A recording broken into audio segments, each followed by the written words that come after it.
เถิกเนาะพ่อใหญ่เนาะได้ได้แต่บักเถิกได้นั่น ประตูมีคนติดต่อมา ใช่ อันกระเจ้าเสร็จเฮามาหาเฮามื้อคืนนี่ว่าเฮานะขายยาอันดีมักนิ้วมักไขลังมีแหละ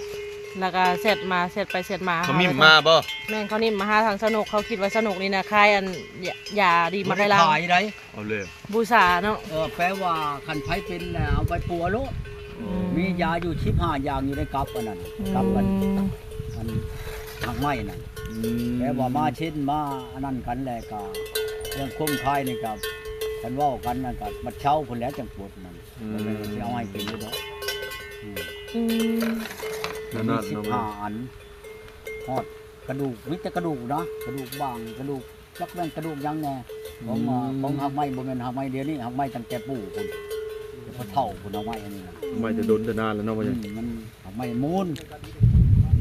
อ๋อผ้าห้องบึ้มทางเฮาก็งงเพิ่นที่ว่าเพิ่นเสร็จมาว่าสนุกบ่วะเจ้าขายเจ้าขายหาใหม่ดีนิ้วมาไขลังบ่เพิ่นถาม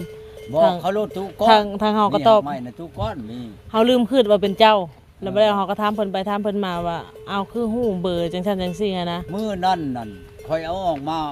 เบ้าแล่บ่เบิ่งนำหรือว่าโมนอมบ่จากจังหวะลืมเด้อพ่อใหญ่2ห่อบ่ฮะ2ห่อบ่ได้เป็นห่อมันเป็นกับอยู่เด้ค่อยกับอันนั้นนะกับเขาใช้ไฟฉายนั่นโคมนั่นเขาใช้หันเมียนนี่โอ้ยันบ่แม่นเบ้าแล่ดอกยันผู้อื่นพุ่นแหละเอาน้อมบ่น้อมแม่นล่ะค่อยเลยบอกบ่น้อมว่าถ้าไผเป็นนิ้วนั่นนิ้วถึงดีนุ่ยมักคันหลังนิ้วนับแต่ว่านิ้วในกระตูนั่นเจ้าแปลว่าคนแล้วบ่ได้คันว่านิ้วปูนแม่นบ่นิ้วหินคันนิ้วหินนี่ก็ทิ่มมันหินลงไปใช้นี่วางชิปเช้านาทีนี่เปื่อยคือกันกับปูนในโลดหินอะไรตัวกันหินน่ะมันทำลายโลดแล้วว่าคุณลางคนน่ะเอาเมื่อกินน่ะมันใช่บ่ขาดบ่ฝันมันบ่แม้นมันเกี่ยวแก่กับตัวนั้นเนาะบ่แม่นว่ามันสิไปอันกินแล้วลงไปแล้วใช่ขาดใช่หยังโอ้มันบ่แม่นมันก็ทำลายกับนิ้วพุ่นชั้นดอกเจ้าเอานี่กินไม่ได้หันได้งวนหมักเนาะโอ้ยมะม่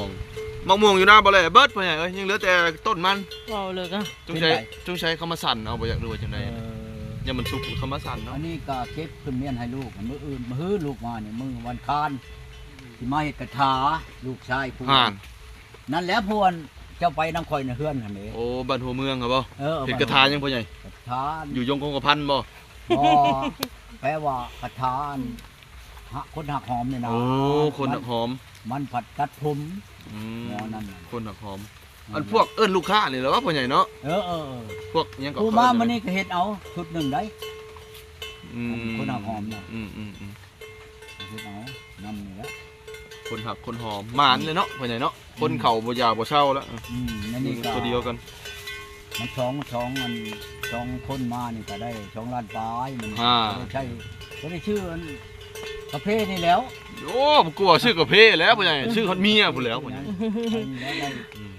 ผู้น้อยบัดนี้มีแต่ว่าเฮาอย่าติดต่อเพิ่นเฮ้อทางเจ้าเด้อผู้สาวใดผู้สาวใดที่เสร็จเข้ามานะอันอยากได้อันเป็นนิ้วนะเช้าบ่เป็นนิ้วเพิ่นใช้เข้ามาว่าข่อยเป็นนิ้วมาไขลังเจ้าขายยาอันเจ้าอันมีหักไม้มาไขลังบ่เพิ่นว่าได้เช้าก็ต้องคุณเอากระยาคันว่าเฉพาะว่าอยากได้ค่อยเอาให้นะเดี๋ยวนี้แปลว่าเรื่องคุมเรื่องใครเว้ากันมาเว้าแต่มีฮู้ได้ว่าเพิ่นได้รู้แล้วเรื่องหยังได้งามได้บ่สนุกแม่นมีฮู้พร้อมมีฮู้พร้อมบ่พ่อใหญ่งามได้พ่อใหญ่เอาเฮ็ดเมียเลยยังเป็นหยังพ่อใหญ่บ่แม่นโยเว้าบ่ได้แล้วนั่นก็ดีเนาะเราถูกต้องปองดองกันก็เอาได้โยจัดการแต่ว่าอันนี้ก็ทางเฮาเราพอเพิ่นว่าเราไปดังวีกเด้อตู้จานว่าโยดังวีกก็บ่เอาแล้วเนาะบ่เอาแล้วก่อนสิเอาก็เบิ่งกันคักซะก่อนเฮ้ยผู้ดังบ่วีกเพิ่นว่าตาเพิ่นหลิวอีกว่าโยกับมื้อนั้นแล้วนี่เชื่อแว่นตาโก้อยู่แล้วคันคักแน่โอ้โทรมาว่าโอ้ยเจ้าน่ะมีผู้ชายจังซั่นจังซี่เอาแล้วฉันหาเรื่องไปแล้ววันพุ่นมีแต่ว่าเพิ่นถามว่าทางเฮาก็ไม่ได้ถามในบ้านนะพอเพิ่นจะได้อันหาไม้หั่นนะพอเพิ่นเป็นนิ้วพอยังไม่ทันชุด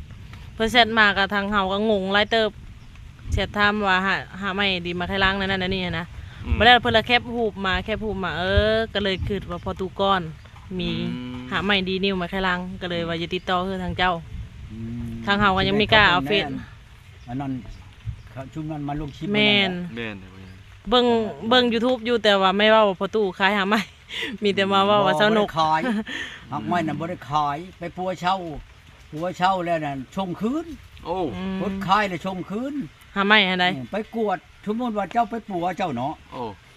ไปปัวแล้วไปกวดเบิ่งมันบ่มีแล้วบัดนี้แหละมาปลดขายข่อยโอ้เข้าใจแล้วพ่อใหญ่แล้วก็เอาหาใหม่กลับคืนมาบ่